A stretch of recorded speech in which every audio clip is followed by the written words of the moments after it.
Assalamualaikum pemirsa. Nur Hadi berada di Lembah Gemantung, kawasan wisata di Desa Semingkir, Kabupaten Pemalang, Jawa Tengah. Saya masih setia membacakan untuk Anda memoir Sang Mujahid. Di video ini kita sudah masuk pada episode ke-8, Detak Jantung Pengobatan Islam. Mari kita simak. Perjalanan mencari dan menyempurnakan pengobatan tradisional ala Islam terus dilakukan oleh Ustadz Haris.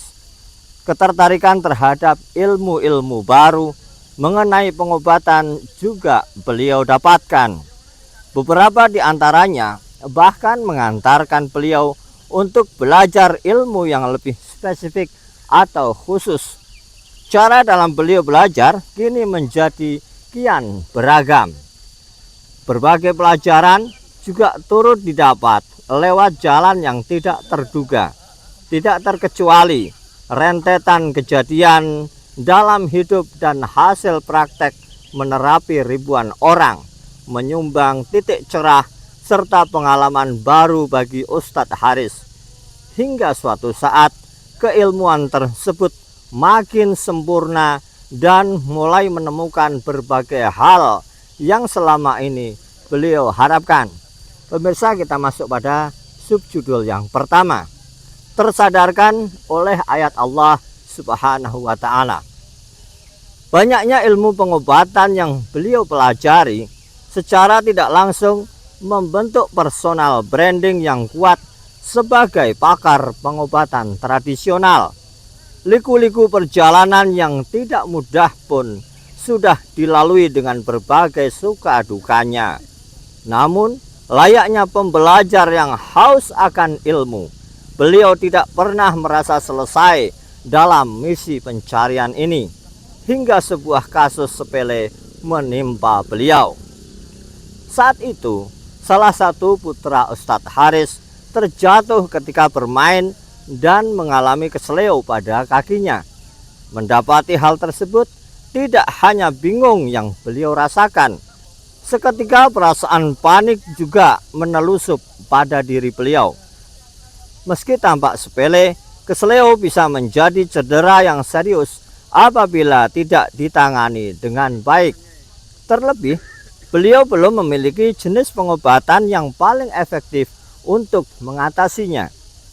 Berawal dari kejadian inilah, Ustadz Haris makin terpacu untuk mencari ilmu lagi.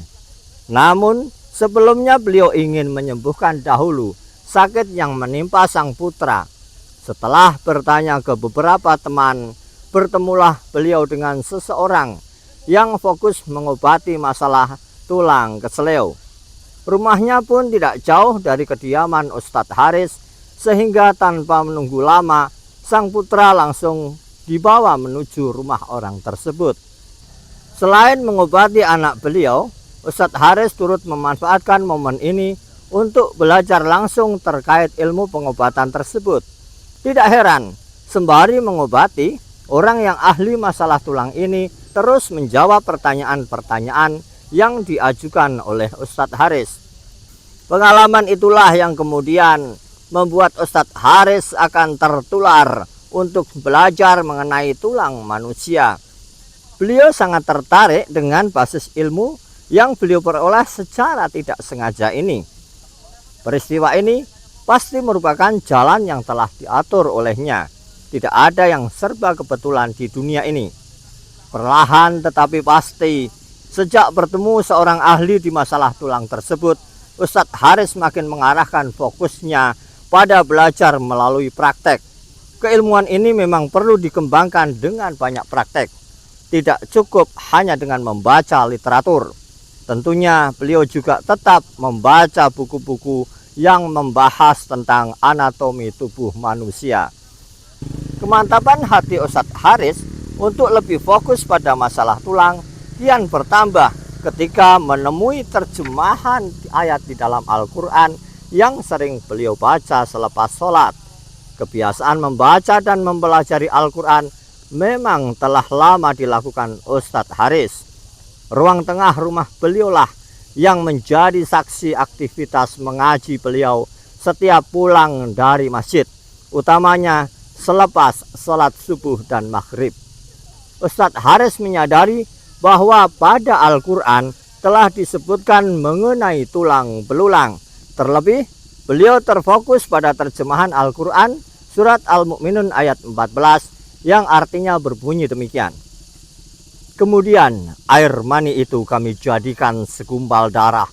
Lalu segumpal darah itu kami jadikan segumpal daging. Dan segumpal daging itu kami jadikan tulang belulang. Lalu tulang belulang itu kami bungkus dengan daging. Kemudian kami jadikan dia makhluk yang berbentuk lain. Maka maha sucilah Allah, pencipta yang paling baik. Quran surat Al-Mu'minun ayat 14. Ustadz Haris sangat tertarik dengan ayat di atas. Dalam pandangan personal beliau, Al-Quran surat Al-Mu'minun ayat 12 hingga 14 memiliki petunjuk yang tepat. Ustadz Haris merasa harus mengetahui alasan Allah Subhanahu wa Ta'ala menyebutkan kata tulang hingga 2 kali, sehingga hal ini membuat rasa penasaran dan jiwa belajar beliau naik berkali-kali lipat. Hari demi hari berlalu, Ustadz Haris semakin semangat mempelajari ilmu anatomi mengenai tulang manusia. Buku-buku yang telah selesai dibaca pun kembali beliau buka untuk dipelajari lagi. Tidak heran bila setiap halaman buku yang beliau baca pun menjadi lecek akibat seringnya dibolak-balik. Selain dari membaca buku, beliau pun membeli 1 set lengkap peraga kerangka tubuh manusia sebagai tambahan sarana belajar. Selama ini, Ustadz Haris dikenal oleh keluarga dan orang-orang terdekat sangat suka membaca buku-buku untuk keperluan belajar ilmu pengobatan tradisional. Namun, beliau sering menyampaikan dalam forum tentang ketakjuban beliau akan Al-Quran. Betapa sesungguhnya segala solusi dari semua masalah kesehatan yang selama ini beliau cari ada di dalam Al-Quran. Sebelumnya, beliau memang lebih fokus mencarinya pada literatur-literatur pendukung, sehingga sedikit lupa bahwa Al-Quranlah sumber dari segala rujukan. Ibarat tanaman, kini Ustadz Haris telah memiliki 2 akar berbeda, tetapi akan saling menguatkan. Pertama, Al-Quran sebagai sumber kebenaran yang paling mendasar atas segala keilmuan yang beliau temukan.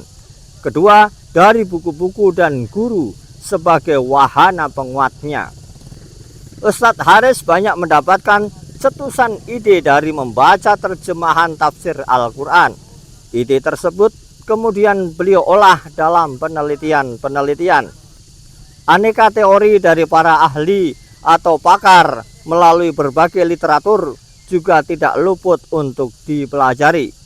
Setiap konsep ilmu mengenai anatomi tubuh manusia, tulang, hingga cara perbaikan akhirnya mulai banyak beliau ketahui. Semenjak itulah Ustadz Haris mulai fokus mempelajari ilmu pertulangan atau kerangka manusia. Bu Aat sebagai istri hanya mendukung apapun keputusan sang suami. Jika itu yang dikatakan suaminya, Bu Aat akan mengikuti. Terlebih kali ini, Ustadz Haris menemukan ide awal penelitian beliau dari terjemah tafsir Al-Quran, kitab Allah Subhanahu wa Ta'ala yang sangat mulia. Meski perlu dipahami bersama, Al-Quran hanyalah ide cetusan awal. Adapun metode pengobatan yang Ustadz Haris hasilkan murni hasil penelitian panjang beliau. Ilmu pengobatan tersebut bukanlah bagian dari pengamalan ayat-ayat Al-Quran. Nah pemirsa, subjudul pertama telah selesai saya bacakan. Subjudul berikutnya, syiar dakwah melalui radio, insya Allah akan saya bacakan di video selanjutnya. Karenanya mohon tetap di kanal Bacain. Jangan lupa subscribe, like, komen, dan share. Terima kasih.